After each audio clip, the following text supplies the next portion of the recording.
आप सभी लोगों ने बचपन में अपने दादा दादी से ऐसी बहुत सारी कहानियां सुनी होंगी जिसमें एक राजा की 100 रानियां होती थी।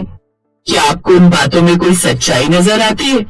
खैर, उस समय तो आप होंगे नहीं, लेकिन आज के समय में भी राजस्थान में गजोधर लाल की 11 बीवियां थी। यार गजोधर, तुमने बेटे की चाह में 11 शादियां कर डाली। ये तो ऊपर वाले का शुक्र है कि तुम्हारी 11वीं बीवी से एक लड़का पैदा हो गया, वरना तुम तो रेलगाड़ी तैयार कर देते भाई।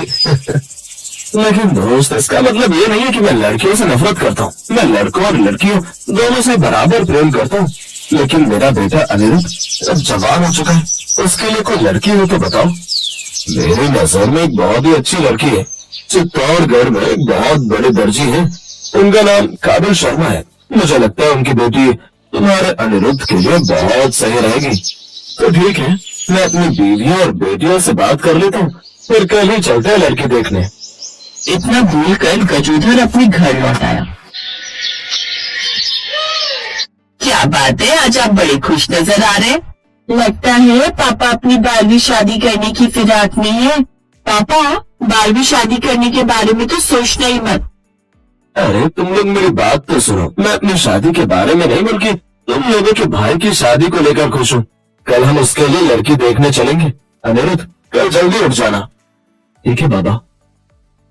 अगले दिन गजोधर अपने पूरे परिवार को लेकर लड़की के घर पहुंच गया। 2 दोस्तों को मिलाकर कुल 115 लोग थे। लड़की वाले हैरान हो गए। भाई साहब, आप मेरी बेटी को देखने आए हैं या सीधा बारात लेकर चले आए हैं? अरे भाई साहब, मेरे दोस्त ने आपके बारे में बताया था। ये सब मेरा परिवार है। क्या बात है भाई साहब, आपके अंदर स्टेमिना बहुत है। मुझे आपके दोस्तों ने बताया तो था, फिर भी मुझे यकीन नहीं था कि आज के जमाने में 11 बीवियां भला कौन पाल सकता है। मेरी बेटी तो धन्य हो जाएगी आपके घर जाकर। चाची, इसी बात पर हमारी होने वाली भाभी को तो बुलाइए। थोड़ी देर में उसकी बेटी पायल सर के ऊपर चुन्नी डालकर सबके लिए चाय नाश्ता लेकर आई। बहू ने तो इतने सारे लोगों का नाश्ता एक साथ तैयार किया है। अरे तुम्हारा सूप बेटा बहुत प्यारा लग रहा है। मैं 500 लोगों का खाना आराम से बना लेती हूँ, मुझे कोई थकावट नहीं होती। और ये सूट मैंने अपने हाथों से ही बनाया। मैं कभी दूसरों के बनाए कपड़े नहीं पहनती। माँ, शादी के लिए जल्दी से हाँ कर दो। हमारी होने वाली भाभी तो कितनी अच्छी दर्जी है, हमारे लिए भी अच्छे अच्छे सूट बनाया करेंगी। दोनों परिवारों के बीच घंटों तक बातें हुई। गजोधर के परिवार को पायल बहुत पसंद आई। पायल को भी अनिरुद्ध पसंद आ गया और 1 महीने के अंदर दोनों की धूमधाम से शादी हो गई। क्या बात है बहू, इतना खूबसूरत राजस्थानी लहंगा तो पूरे राजस्थान में नहीं मिलता। लगता है कहीं बाहर से मंगाया है तुमने। अरे नहीं बहन जी, ये लहंगा तो मेरी बहू ने खुद डिजाइन किया है। इसका मतलब हमारी होने वाली बहू दर्जी है। दर्जी नहीं आंटी जी, आज के जमाने में उसे फैशन डिजाइनर कहते हैं। दर्जी तो वो होता है जो एक जैसे कपड़े बनाता है, लेकिन हमारी भाभी हर बार एक नया डिजाइन बनाती है। तो इस तरह पूरे गांव में रौनक हो गई। पूरा गांव जानने लग गया कि पायल एक बहुत अच्छी दर्जी है। लगता है कोई लालच है तुम लोगों को अपनी भाभी से। मैं कैसी बातें कर रही हूँ? भाभी, हमने अभी तक आपसे कुछ मांगा? अरे नहीं सासू माँ, मेरी नंदे तो इस दुनिया की सबसे प्यारी नंदे है। इन लोगों ने मुझसे अभी तक कुछ भी नहीं मांगा। खैर, रात में अनिरुद्ध और पायल की सुहाग रात थी। पायल, तुम इतने बड़े परिवार को देखकर घबरा तो नहीं रही हो? तुम्हें अच्छा तो लग रहा है ना? अभी तक मेरे परिवार में सिर्फ मैं और मेरे पिताजी थे। इतना बड़ा परिवार तो मैंने पहली बार देखा है। मुझे बहुत अच्छा लग रहा है बड़े परिवार में आकर। सच कहूँ तो मैंने आपको देखकर हाँ नहीं कहा था, बल्कि इतना बड़ा परिवार देखकर शादी के लिए हाँ किया था। इसका मतलब मैं तुम्हें पसंद नहीं हूँ? अरे मैं तो मजाक कर रही थी। खैर, अगली सुबह उसके सभी नंदे नाश्ता करके कॉलेज चली गई। प्रिंसिपल ने सभी लड़कियों को एक साथ कॉन्फ्रेंस रूम में बुलाया और कहा, इस बार हमारा कंपटीशन राजस्थान के बहुत बड़े कॉलेज के साथ है, लेकिन इस बार फैंसी ड्रेस कंपटीशन में तुम 100 बहनें पार्टिसिपेट नहीं करोगी। सर, ऐसा क्यों कह रहे हैं आप? हम इस बार पार्टिसिपेट जरूर करेंगे और देखना, हम ही जीतेंगे। देखो, हर बार मैं तुमको मौका देता हूँ, लेकिन तुम लोग हमारे कॉलेज की नाक कटा देती हो। अरे जीतना तो छोड़ो, दूसरे या तीसरे नंबर पर भी हमारा कॉलेज नहीं है आज तक। लेकिन सर, हमें एक आखिरी मौका दीजिए। इस बार हमारे कॉलेज का नाम नंबर 1 पर होगा, ये मैं आपको गारंटी के साथ कह रही हूँ। सॉरी, मैंने तुम लोगों को बहुत मौके दिए, पर इस बार मैं चांस नहीं ले सकता। सभी अपना उदास मन लेकर घर वापस लौट आए। पायल ने उनका उदास चेहरा देखा और पूछा, क्या हुआ?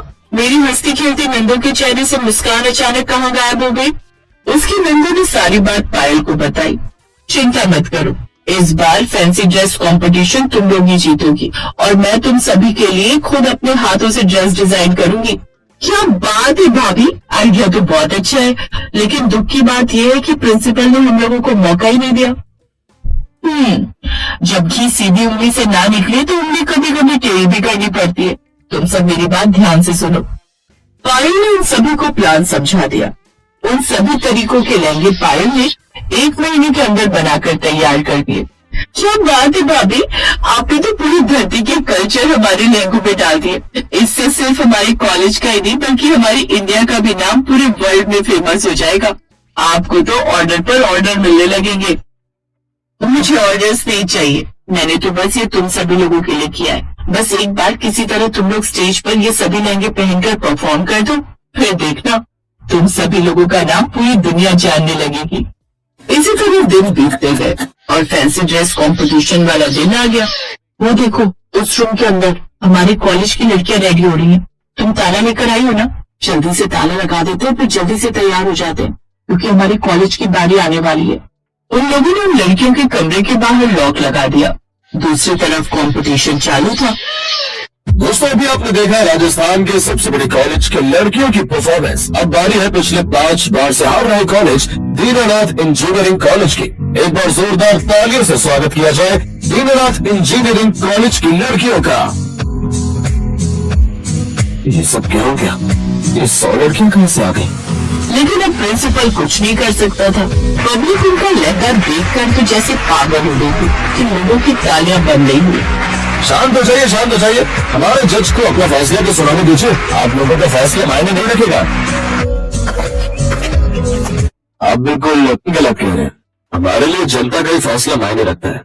इन लोगों ने तो पूरी दुनिया का फैशन ट्रेंड एक साथ यहाँ पर दिखा दिया, और वो भी बिल्कुल नए तरीके से। मुझे बताते हुए खुशी हुई कि इस बार का कंपटीशन दीनानाथ इंजीनियरिंग कॉलेज जीता है। इन लड़कियों को और जिन्होंने भी ये सारी ड्रेस डिजाइन की है, उन्हें मैं अपनी कंपनी में एज ए फैशन डिजाइनर का काम देना चाहता हूँ, और सभी को 20 लाख का उपहार भी दिया जाएगा। खुशी हुई कि तुम लोगों ने मुझे गलत साबित कर दिया।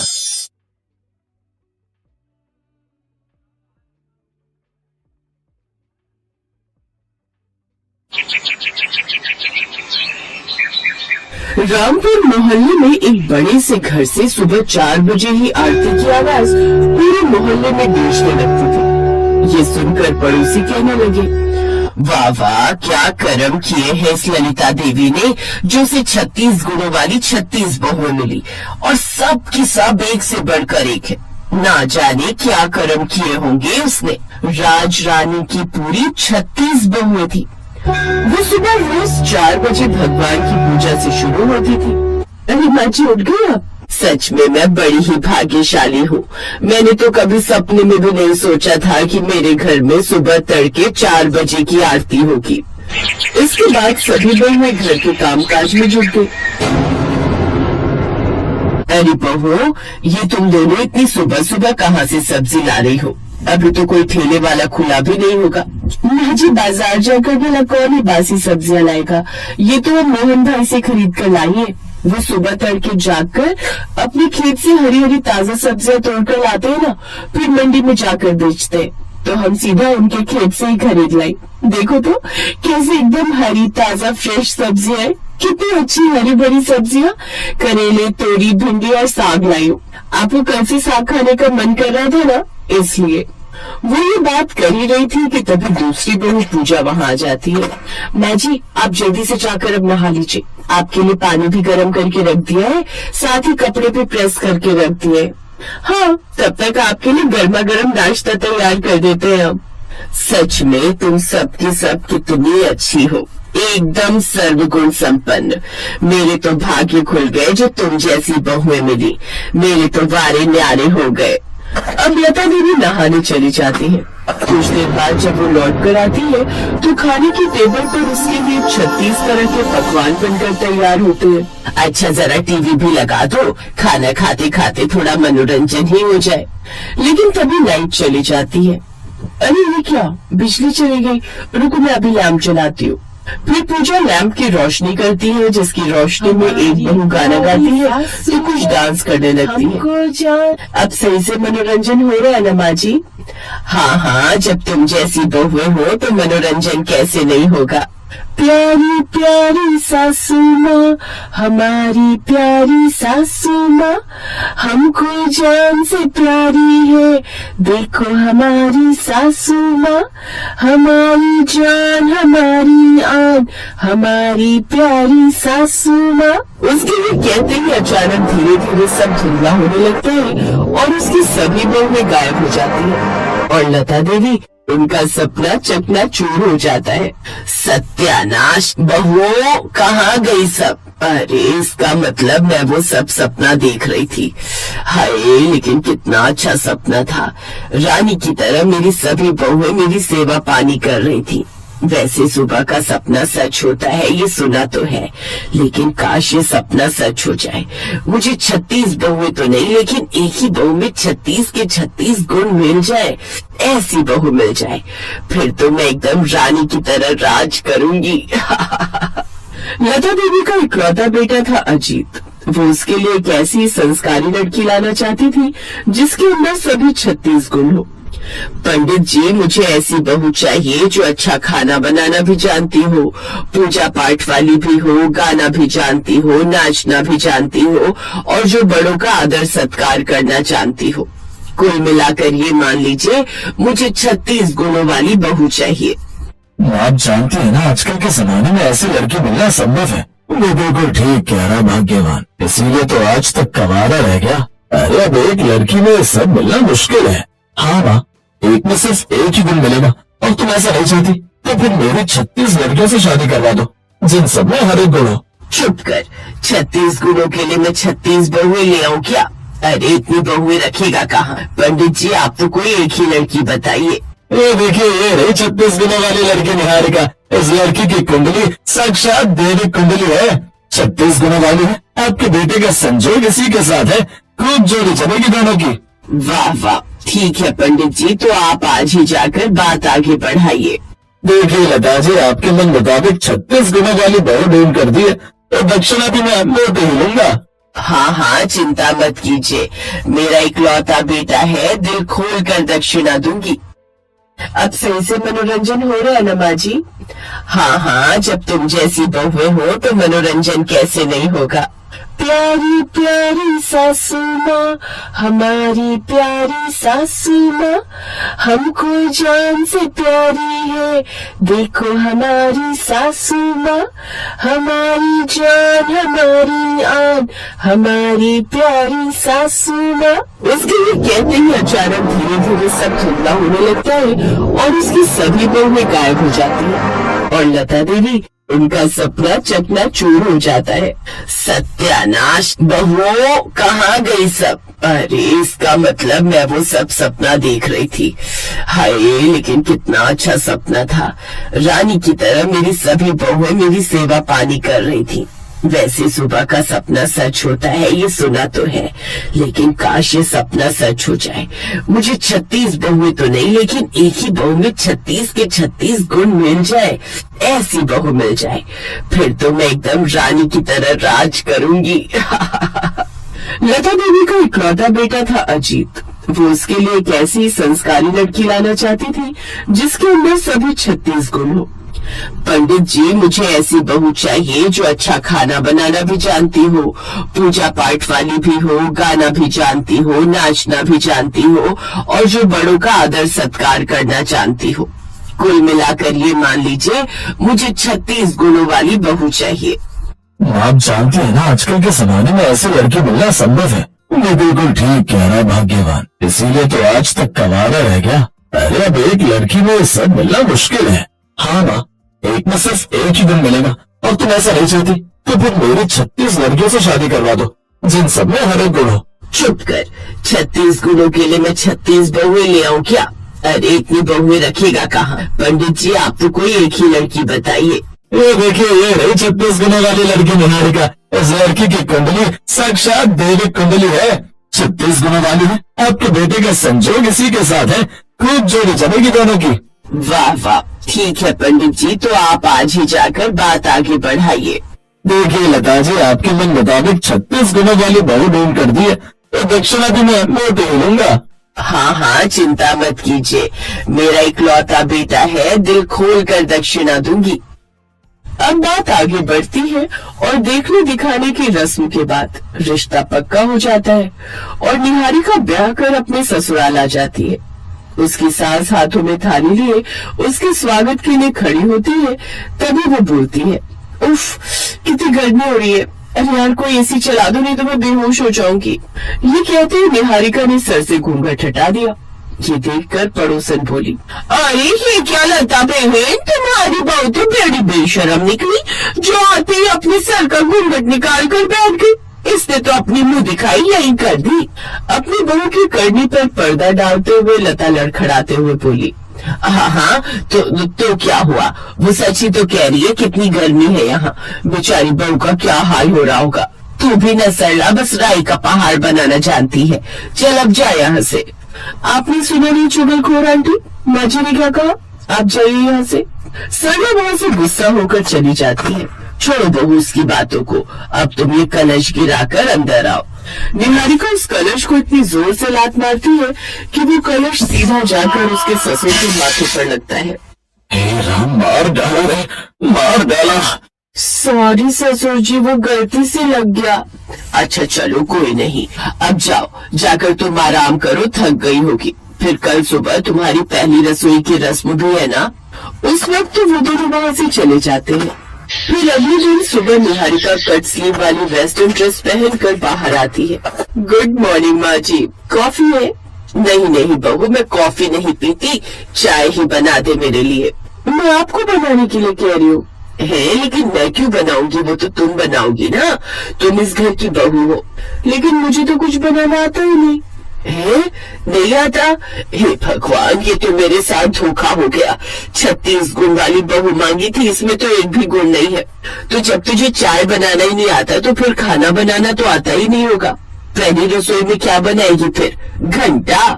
हाँ माँ जी, मुझे सिर्फ पाउड बनाना आता है, सेल्फी खींचते वक्त बनाते हैं ना वो। सत्यानाश, इन आजकल की लड़कियों को ना तो चाय बनाना आता है और ना खाना बनाना, फिर आता ही क्या है पाउड बनाकर और जीभ निकालकर सेल्फी खींचना। बस उस पंडित को तो मैं छोड़ूंगी नहीं। 36 गुणों वाली बहू बताकर निकम्मी बहू पकड़ा गया। खैर अब किया भी क्या जा सकता है। अब लता अपनी बहू को चाय बनाना सिखाती है। चल अब चीनी पत्ती डाल। कितनी डालू माँ जी? हे राम, एक काम कर, पूरी बर्नी ही उड़ेल दे, पानी उबल गया है। ठीक है माँ जी। निहारिका सच में पूरी बर्नी ही उसमें उड़ेल देती है। हे राम जी, ये बिन पेंदी का उल्टा लोटा मेरे ही पल्ले पड़ना था। बहू तू ये सब छोड़, बाहर जाकर साफ सफाई का काम कर, खाना मैं बना लूंगी। जो हुकुम माँ जी। अब लता देवी खुद ही खाना बनाने लगती है और निहारिका बाहर साफ सफाई का काम करने लगती है। लेकिन जब लता बाहर आई तो अपनी बहू को झाड़ू लगाता देख माथा पकड़कर बैठ गई। अरे बहू, मैंने तुझे झाड़ू लगाने के लिए कहा था, बैट बॉल खेलने के लिए नहीं। ला दिखा मुझे झाड़ू। देख ऐसे लगाते हैं झाड़ू, ले अब तू भी लगा। जी माँ जी। फिर अगले दिन, हे राम बहू, ये क्या किया, पूरा जग भरकर इस आटे में उड़ेल दिया, अब इसमें थोड़ा सूखा आटा डाल। इसी तरह वो अपनी बहू को हर काम बारीकी से सिखाती है। ऐसे 3 महीने बीत जाते हैं। एक रोज, अरे रसोई बनाने में देरी हो गई, जल्दी से खाना बना लेती हूँ। तभी निहारिका अपनी सास का हाथ पकड़कर उन्हें डाइनिंग टेबल तक ले जाती है। ये सब किसने बनाया बहू? माँ, ये सब आपकी बहू ने अपने हाथों से बनाया है। अब तो आप मान गई ना, आपकी बहू अब 36 गुणों वाली बहू बन गई है। ये सुनकर लता देवी की आंखों में आंसू आ जाते हैं और वो नम आंखों से बोलती है, जीती रह बहू, आपका बहुत बहुत शुक्रिया माँ जी, जो आपने मुझे हर काम अच्छे से सिखा दिया। और अपनी इस बहू को 36 गुणों वाली बहू बना दिया। निहारिका के ससुराल वाले उसके हाथ का बना खाना खाकर बहुत ही खुश होते हैं। अब निहारिका भी 36 गुणों वाली बहू बन जाती है और सबका खूब ख्याल रखती है। Best buddies.